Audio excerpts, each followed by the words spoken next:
بل د اعتکاف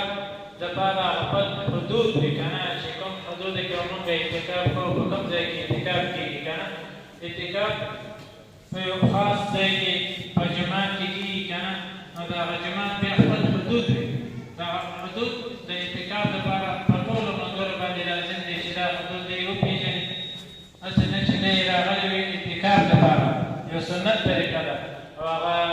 اعتکاف بیا په دې باندې واجب شي ولې لازم النفل بالشروع که نه نو چې کوم شي باندې تاسو شروع وکړله د تفتیش هغه بیا په تاسو باندې واجب شي 2 رکعته نفل انسان وګړي او بیا سلام وکړي دا په ده باندې واجب شي نو دغه شانته د اعتکاف یو سنت طریقه ده تاسو اعتکاف ته کښېنئ د دې هغه خپل احکامات خپله شرایط دي